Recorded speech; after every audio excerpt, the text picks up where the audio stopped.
पहले प्यार किया, फिर 30 बार चाकू मारा। ऐसा प्यार नहीं करना चाहिए। मान लीजिए आप किसी लड़की से या किसी लड़के से प्यार करते हैं, आप 2 साल से रिश्ते में हैं, लेकिन 2 साल बाद लड़का या लड़की का मन भर जाता है। लड़की कहती है कि मुझे तुम्हारे साथ नहीं रहना है, मैं तुमसे अलग होना चाहती हूँ। तो क्या वो लड़की अलग नहीं हो सकती? क्या लड़का या लड़की दोनों में से किसी के पास अलग होने का अधिकार भी नहीं बचा है? क्या प्यार का मतलब जबरदस्ती है? क्या प्यार का मतलब पागलपन है?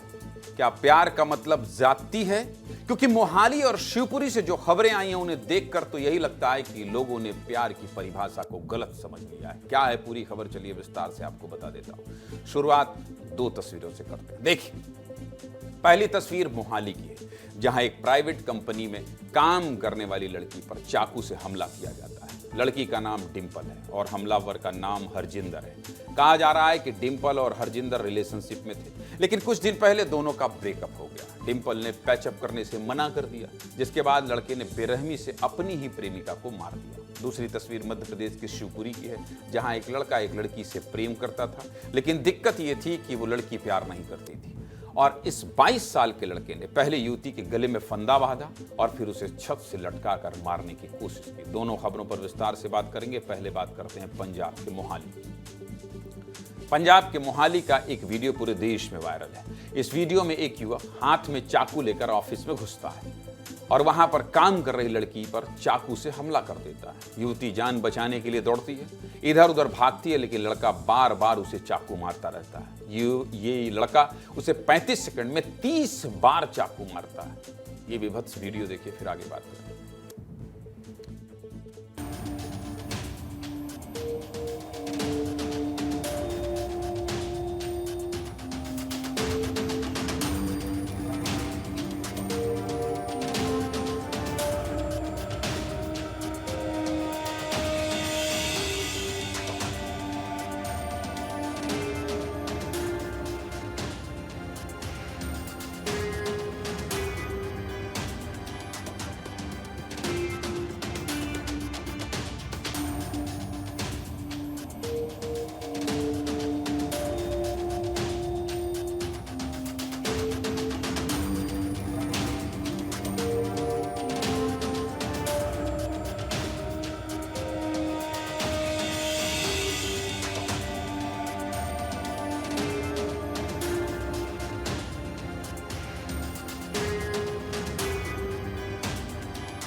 देखा आपने किस बेरहमी से ये व्यक्ति लड़की को चाकू मार रहा है और ये खुद को प्रेमी कहता है। ये होता है प्रेम? इस तरह से चाकू मारना प्यार होता है?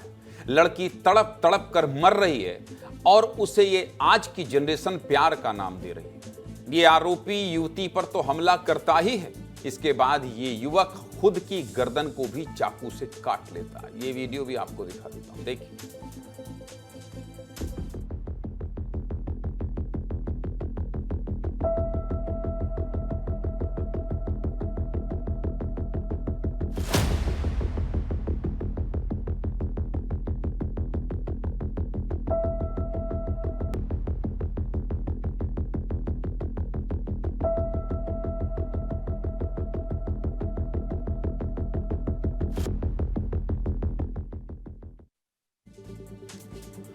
पुलिस की शुरुआती जांच में सामने आया है कि डिंपल और हरजिंदर के बीच पहले प्रेम संबंध था। बाद में युवती ने युवक से ब्रेकअप कर लिया और इस ब्रेकअप से युवक इतने गुस्से में आ गया कि उसने लड़की की हत्या कर दी। सुनिए पुलिस क्या कह रही है।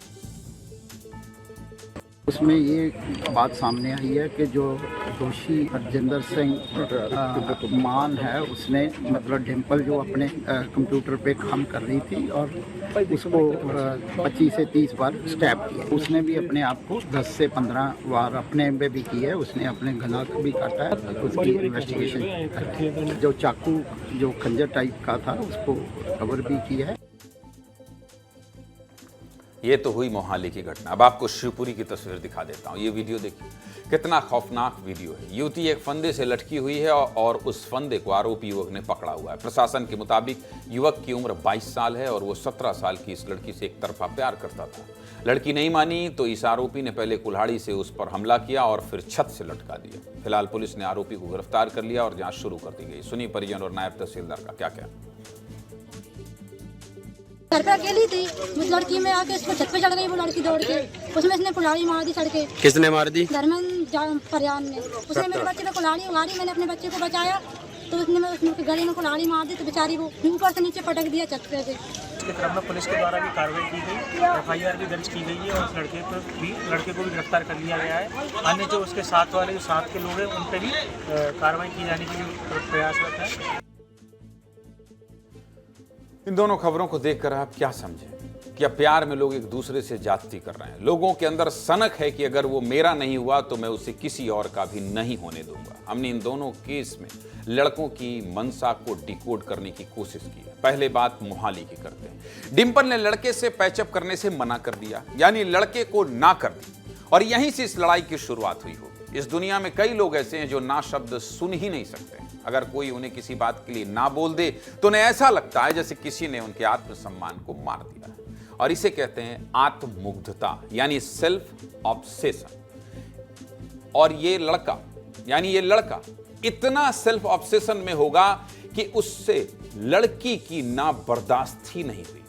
अब दूसरा पॉइंट आता है कि अगर वो लड़की को मारना चाहता था तो मारकर भाग जाता, फिर उसने अपनी गर्दन क्यों काटी? इसका जवाब भी हम आपको बता देते हैं। क्या होता है कि लैला और मजनू ने कसम खाई थी कि एक साथ जिएंगे और एक साथ मरेंगे। अगर तुम जीवित रहते मेरे साथ नहीं हुई तो मरने के बाद रहोगी। और यहीं से ये सब सीख मिलती है, जहां साथ मरने को बढ़ावा दिया गया, यहां से ये मानसिकता पनपती है। सोचिए, ना तो इस लड़के ने उस लड़की के बारे में सोचा जिससे ये प्यार करता था, ना अपने बारे में सोचा, ना अपने माता पिता के बारे में सोचा। इसकी मानसिक स्थिति कैसे होगी ये आप समझ सकते हैं। इस लड़के को हर हाल में डिंपल चाहिए थी और इसी को ये प्यार समझता था, लेकिन ये प्यार नहीं होता। प्यार की असली परिभाषा क्या होती है ये भी आज आपको बता देता हूं। भगवान कृष्ण के अनुसार सच्चा प्रेम निस्वार्थ, बिना किसी शर्त और आध्यात्मिक होता है। प्रेम का अर्थ किसी को पाना नहीं बल्कि संपूर्ण समर्पण, त्याग और हर परिस्थिति में विश्वास बनाए रखना होता है। भगवान राम के अनुसार प्रेम कर्तव्य, त्याग और अटूट समर्पण का नाम है, जो किसी स्वार्थ या शर्त पर आधारित नहीं होता है। ओशो के अनुसार प्रेम कोई संबंध या व्यापार नहीं है, बल्कि ये भीतर के ध्यान का परिणाम है, यानी एक बहुत बड़ी शक्ति है। ओशो के अनुसार सच्चा प्रेम तभी उपजता है जब आप भीतर से शांत, सजग और अपने अकेलेपन में आनंद लेना सीख जाते हैं। यानी जब आप खुद से प्यार करते हैं तभी आप सामने वाले से प्यार कर सकते हैं। गौतम बुद्ध के अनुसार दूसरों के लिए सुख की चाहत रखना ही प्रेम है, क्योंकि सब लोग एक जैसे हैं और सब लोग आनंद चाहते हैं। स्वामी विवेकानंद के अनुसार सच्चा प्रेम निस्वार्थ, भयमुक्त और शर्तहीन होता है, जहां बदले में कुछ पाने की इच्छा नहीं होती है, सिर्फ और सिर्फ उसको खुश देखने के लिए और उसके लिए सब कुछ समर्पित करने के लिए, सिर्फ उसको सब कुछ देने के लिए आपकी मानसिकता हो। प्रेम ऐसा होना चाहिए, निस्वार्थ, जो मैंने आपको बताया। मैंने 5 परिभाषा आपको बताई और इन 5 परिभाषा में एक बात कॉमन है कि प्रेम हमेशा बिना शर्त के होता है, जो मैंने आपको बताया निस्वार्थ होता है। जैसे राधा और कृष्ण के बीच था, दोनों की शादी नहीं हुई लेकिन आज भी दोनों का नाम एक साथ लिया जाता है। प्रेम मीरा की तरह होता है, जहां बिना किसी स्वार्थ और शर्त के अपने प्रेमी की भक्ति की जाती है। प्रेम बलिदान का नाम है, प्रेम आनंद का नाम है, प्रेम समर्पण का नाम है। किसी को मारने का और किसी को अपने साथ जबरदस्ती रखने का नाम तो कतई नहीं है, बिल्कुल नहीं। प्रेम खुशी देता है, हिंसा नहीं। और जो 2 केस शुरू में मैंने आपको बताए वो प्रेम के परिभाषा के आसपास भी नहीं हैं, इसलिए इसको प्रेम नहीं कहा जाएगा, सनक कहा जाएगा। सीधे मुद्दे की बात यही है कि अगर आप इस हिंसा को प्रेम मानते हैं तो आप पूरी तरह से गलत हैं भाई साहब। प्रेम क्या होता है और कैसे होता है उसकी हर एक परिभाषा मैंने आपको बता दी।